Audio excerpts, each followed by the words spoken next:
The orchestra in Baroque times was dominated by strings, just as it is today. The strings are made up of mostly violins, and then after that you've got bigger than a violin is a viola. That's a bigger and slightly deeper sound. Then bigger still and deeper is the cello, and then the largest of all the string instruments is the double bass. So just like we have today, we also saw those 4 types of strings in the Baroque era.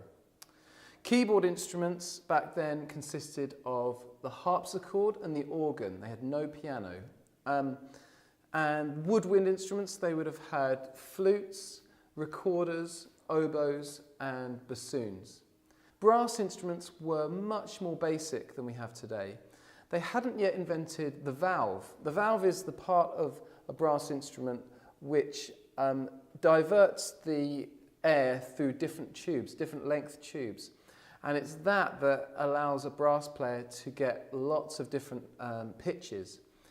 Now, without the valve, a brass instrument is just a length of tube which can play a certain number of notes but can't get the full range like they do today. So they were much simpler. And in general, orchestras were much, much smaller than the orchestras of the classical and later romantic and modern orchestras that we have today. The Brandenburg concertos are examples of concerto grossi. This is the plural of concerto grosso.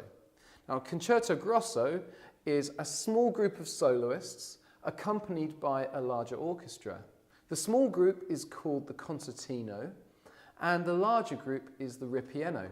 Now, in this case, Bach's orchestra, we have the concertino consisting of a solo flute, solo violin, and harpsichord. Those are the soloists. So they would stand center stage while the rest of the orchestra would be around them. The rest of the orchestra is called the ripieno, and that's made up of string instruments, the violin, viola, cello, and double bass. A really important feature of this piece is the Basso Continuo, and this is a very common feature of Baroque music generally. What it is a continuous bass line and a chordal accompaniment. The bass line would be played by low instruments like the cello or double bass, or both.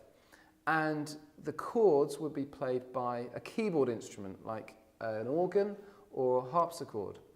And the keyboard player would also play the bass line down in the left hand as well. Now in this case, we've got a harpsichord player playing the chords and basso, the bass part.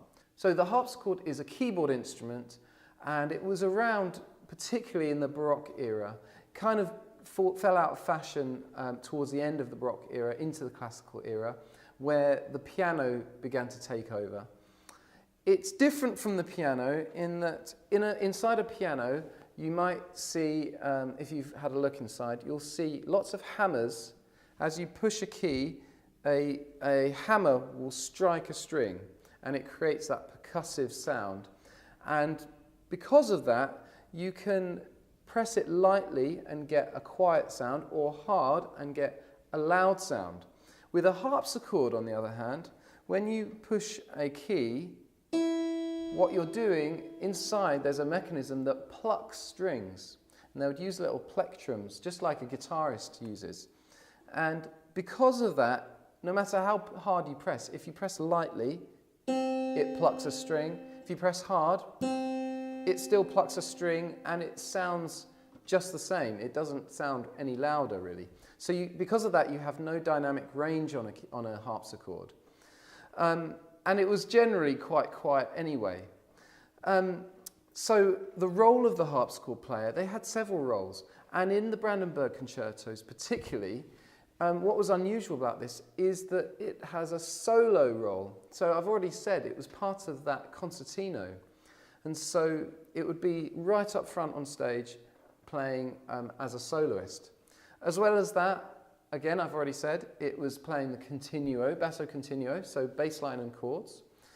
And it would be using what's called a figured bass. And composers To save time, they would often write down a bass line on the music and then just write some numbers underneath, and these numbers would be a kind of shorthand to tell them what chords to play over the top. And this is known as realizing a figured bass line. It's a bit like improvising. And actually improvisation was really common in those days. It was expected that composers and performers would improvise. So they would get this bass line and then figured bass, a figured bass line, so the numbers underneath, and they would improvise or realize the harmony, the chords over the top. As well as all this, the harpsichord player would have the role of conductor. They didn't have a conductor in those days. They would usually have the organist or harpsichord player sitting there in front of the rest of the orchestra, and they would lead the orchestra.